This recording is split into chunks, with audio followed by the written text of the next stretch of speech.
Welcome to Camtasia Studio 7. If you're new to Camtasia Studio and you want to get started quickly, you're in the right place. We encourage you to watch this 5-minute video to learn the basics of using the editor, including how to navigate the timeline, make some basic edits, and add special effects. The preview window is where you see the video during playback. The playback controls are located under the preview window. In fact, the video you're watching in the preview window is a sample project playing directly from the timeline you see below. After you watch this video, we hope you take some time to practice what you've learned using the content on the timeline. So let's start with the timeline. This is where you assemble and edit your videos. At the top of the timeline, tick marks represent time in terms of minutes and seconds.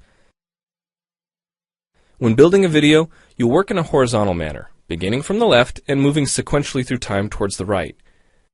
To make precise cuts and selection, use the zoom slider to magnify the view of the timeline. And when adding elements to your video, such as a call-out or audio clips, these are placed on different tracks.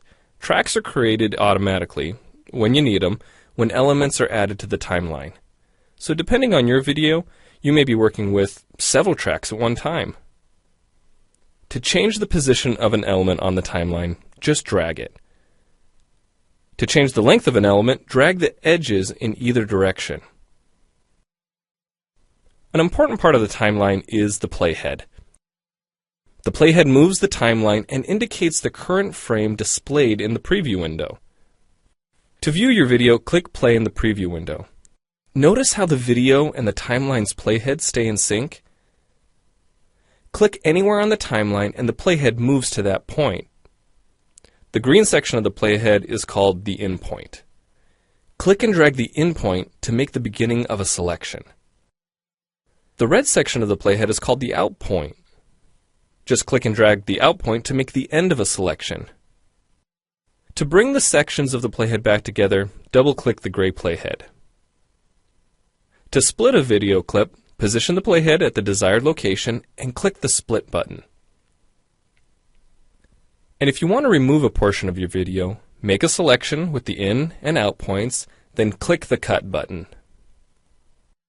If you make a mistake while editing, click the undo button. Next, we'll look at the clip bin and the library. The clip bin holds recordings, audio files, images, and title slides being used in the project you're currently working on. Then there's the library. It stores video clips, intros, callouts, title slides, and other elements that you want to use from project to project. The library is also pre-populated with professional animations, music, sound effects, and other content you can use in your video for free. To add your own clips or video sequences to the library, make a selection on the timeline, right-click, and choose Add to Library. To include clips and other elements in your video, drag them from the clip bin or library and drop them onto the timeline. The tabs located above the timeline are task pages used for adding and editing special effects. You can add callouts to emphasize a key point. You can insert a transition between clips for a professional look. Apply zoom and pan effects to focus on important details. And draw attention to the cursor by changing the color, size, and more. If you double-click an element on a track, the playhead moves to the beginning of that element, and its task page opens, allowing you to make edits to that element. So we've shown you a few ways you can navigate and edit your video.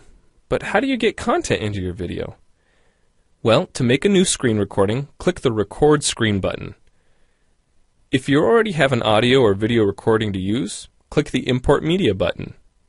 When you've made edits and added effects to your video and you're ready to share it, you need to produce the project to create a shareable video.